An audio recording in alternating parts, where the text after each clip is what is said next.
أعوذ بالله من الشيطان الرجيم بسم الله الرحمن الرحيم الحمد لله رب العالمين الرحمن الرحيم مالك يوم الدين إياك نعبد وإياك نستعين اهدنا الصراط المستقيم صراط الذين أنعمت عليهم غير المغضوب عليهم ولا الضالين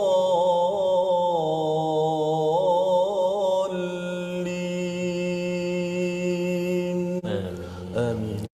InsyaAllah sama-sama kita akan belajar memahami tadabbur ayat daripada surah Al-A'raf, sambungan kisah Bani Israel. Bagaimana ma'ruf kita tentang kisah Nabi Musa ini yang begitu banyak dalam surah dalam Al-Quran menceritakan tentang Nabi Musa. Bukan satu surah tapi banyak surah cerita tentang Nabi Musa. Bagaimana Ustaz sebut tadi, pengalaman Nabi Musa yang Allah Ta'ala ceritakan kepada kita hari ini bukanlah saja untuk kita nak mendengar, mengetahui, tapi kita nak ambil pengajaran, nak ambil motivasi, semangat bagaimana Nabi Musa berdepan dengan cabaran demi cabaran daripada umatnya, Bani Israel dan lain-lain.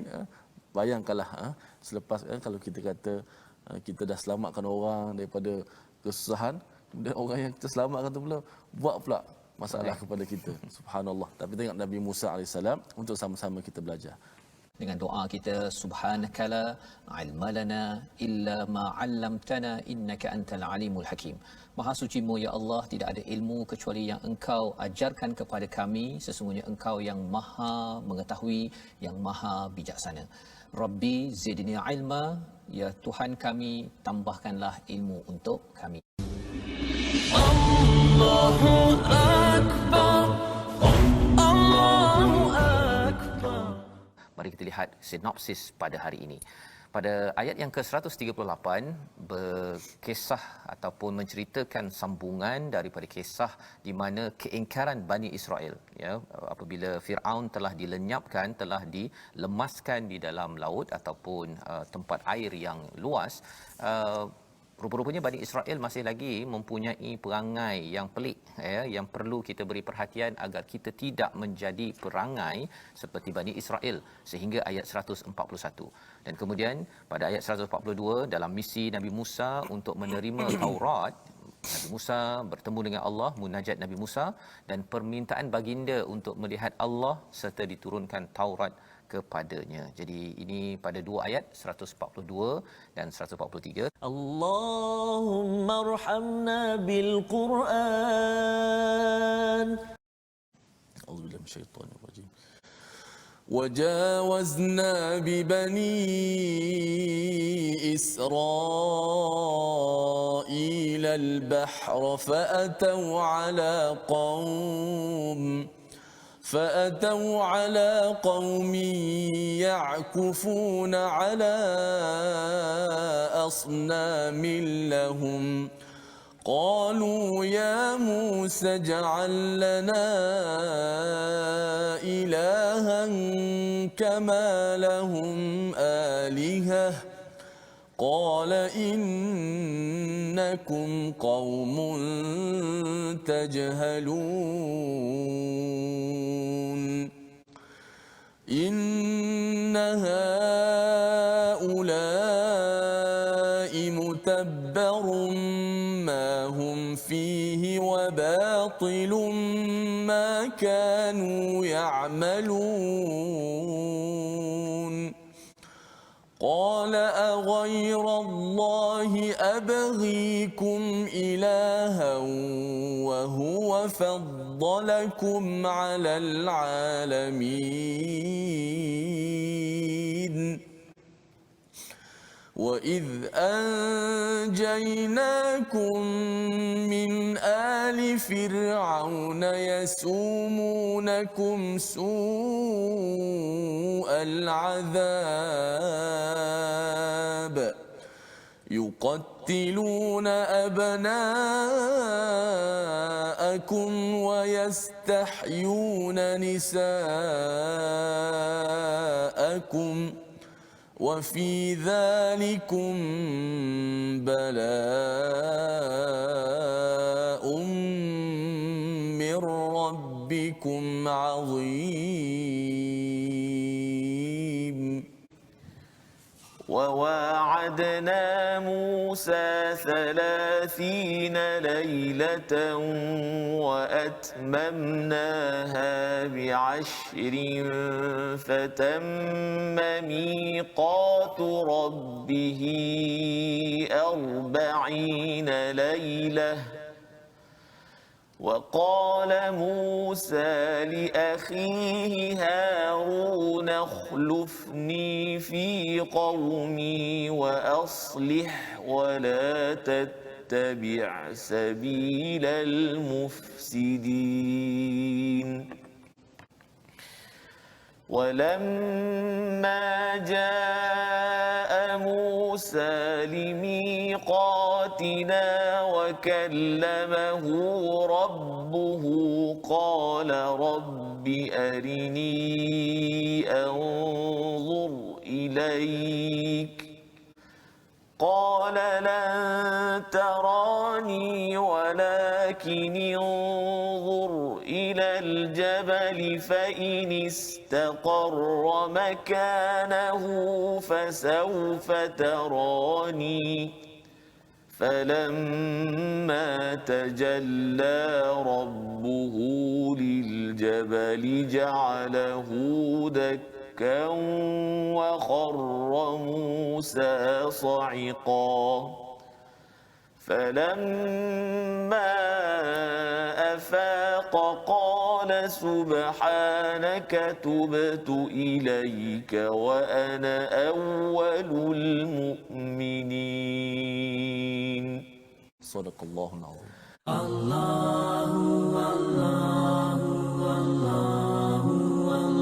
Kembali kepada resolusi kita pada halaman 167 ini.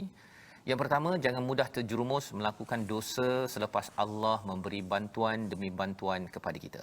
Yang pertama. Yang kedua, perbaiki amal kerana ia perlu dibuat agar tidak merosakkan kita kelak. Ya, amal kita yang buruk itu dia akan merosakkan lagi kejayaan-kejayaan kita. Dan yang ketiga, selalu berpesan kepada pengganti atau pembantu kita dengan mesej yang jelas dan penuh tanggungjawab dan kenal pasti apakah kelemahannya, berikan penekanan, penegasan agar ia jelas untuk diuruskan. Allah, la ilaha illallah. Membawa kita kepada perkataan kita pada hari ini, jaza ataupun jawaza berulang 5 kali di dalam Al-Quran dan ia digunakan pada ayat 138 sebentar tadi. Allah menyatakan bahawa mereka itu dilintaskan, ya, diselamatkan daripada al-bahr, daripada laut merah yang mereka lintas. Padahal pada Fir'aun, pada pengikut yang lain, sebenarnya mereka tenggelam. Sebenarnya Bani Israel pun boleh tenggelam sekali dengan Nabi Musa. Tetapi bila selamat, dalam hidup kita mungkin ada masalah COVID, kita ada masalah ekonomi, tapi kita masih lagi boleh makan, boleh minum, bekerja, itu tandanya kita sebenarnya diselamatkan Allah dalam cabaran. Kita kena berusaha, bersyukur dan terus berjuang, jangan mensyirikkan Allah SWT. Astaghfirullah, innallah kana tawwaba. Kita nak belajar sedikit ilmu tajwid pada hari ini. Kita masuk hukum yang baru ialah berkaitan dengan nun, mati dan tanwin. Kita dah belajar mula-mula izhar, hukum pertama. Yang kedua kita dah belajar apa? Idgham, kan? Dan yang ketiga kita belajar iqlab. Dan yang keempat berkaitan dengan hukum nun mati dan tanwin ni kita nak belajar hukum ikhfa. Ini ramailah orang kita dah belajar ikhfa hakiki kita sebut. Baik, kita tengok slide kita. Apakah maksud ikhfa? Ikhfa dari sudut bahasa ialah maksud sembunyi. Orang kata apa? Sembunyi apa pula tu? Kita tengok sini istilah dia. Iaitu menyembunyikan huruf sukun ataupun tanwin. Huruf sukun sudah pastilah kita bincang tentang nun mati ataupun tanwin. So menyembunyikan nun mati tu ataupun tanwin dengan satu sifat antara sifat izhar dan idgham tanpa tasydid serta kekal gunnahnya pada huruf yang pertama. Itu masuk ikhfa dari sudut istilah dan juga bahasanya. Okey. Kita nak tengok apakah huruf-huruf ikhfa. Huruf-huruf ikhfa ni huruf-huruf paling banyaklah. Sebelum ni kita belajar huruf izhar ada 6 je. Iqlab 1 je. Idgham ada, yarmalun ada 6. Hari ini baki daripada huruf tersebut adalah huruf-huruf izhar. Ada 15 huruf. Yang kalau dulu kita belajar tajwid, kita hafal huruf-huruf izhar ada 15 kan. Kita sebut satu jaza, saddaka, fathiqa, datadhin, syadzin. Satu jaza, saddaka, fathiqa, datadhin, syadzin. Ada 15 huruf ikhfa. Okey. So apabila nun mati ataupun tanwin bertemu dengan salah satu daripada huruf ikhfa yang 15 tu, maka wajib diikhfakan. Macam mana? Nun itu bila bertemu dengan salah satu daripada huruf-huruf ikhfa yang 15, maka nun tu mesti dibaca gunnah, didengungkan dengan cara ikhfa. Macam mana caranya? Caranya ialah kita sembunyikan nun mati tu. Sembunyikan nun mati. Biasa makhraj nun kita letak hujung lidah ke langit kan. An, kita baca surah Al-Fatihah. Siratal ladzina an'amta. An, nun mati kan. Nun mati itu kita letak hujung lidah betul-betul kepada makhraj nun. An. Itu bacaan izhar sebab nun jumpa ain, an'am. Tapi ain bukan huruf ikhfa. So, kalau nun bertemu dengan huruf-huruf ikhfa, contoh nun bertemu dengan ta, bertemu dengan dal, maka nun itu didengungkan, tapi hujung lidah kita tak sentuh makhraj nun dekat langit atas tu. Kita tak sebut an. Kita sembunyikan hujung lidah kita itu daripada makhraj nun. Tapi kekal nun tu pada sifat gunnahnya. Kita lihat contoh. Dalam contoh yang kita baca, surah yang kita baca hari ini pun ada beberapa contoh. Pada ayat yang ke-138 contoh. Kalau kita lihat pada ayat ke-143 tu. Qala lan tarani, nun bertemu dengan ta. Lan tarani. Kita tak baca lan. Kita baca apa? Lan tarani. Contoh kedua, nun bertemu dengan dha pula. Walakinilzur ilal jabal.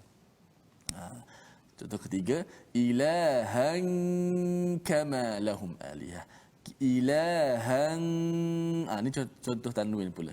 Han asalnya ilahan. Okey. Tanwin nun mati kan? Tapi kita baca ilahan kama lahum alihah. Kita tak baca ilahan, tak. Hujung lidah kita sembunyikan makhrajnya. Kan? Di samping kita gunnahkan nun tu dan kena panjangkanlah gunnah tu. Kemudian contoh nun mati bertemu dengan ta pula pada qala innakum qaumun tajhalun. Pada ayat 138 yang kita baca hujung tadi tu. Qala innakum qaumun tajhalun. Qaumun ta. Kemudian tanwin bertemu dengan fa. Bi'ashrin fa. Kalau orang tanya, nak sembunyikan nun tu dekat mana pula? Kalau idgham sebelum ni masuk, nun tu masuk dalam waw. Tu masuk. Kan? Kalau iqlab, nun tu tukar kepada mim. Iqlab. Tapi ikhfa sembunyi. Sembunyikan nun itu di sisi inda. Di sisi apa? Di sisi huruf ikhfa yang 15 tu. Maka insya-Allah ni kita faham dulu hukum ikhfa. Ada hurufnya ada 15. Yang mana nun mati bila bertemu dengan salah satu daripada huruf ikhfa yang 15 itu, maka wajib didengungkan dengan caranya ikhfa. Okey, insya-Allah kita akan ulang lagi berkaitan dengan hukum ikhfa ni. تبنا إلى الله ورجعنا إلى الله وندمنا على ما فعلنا يا الله والحمد لله رب العالمين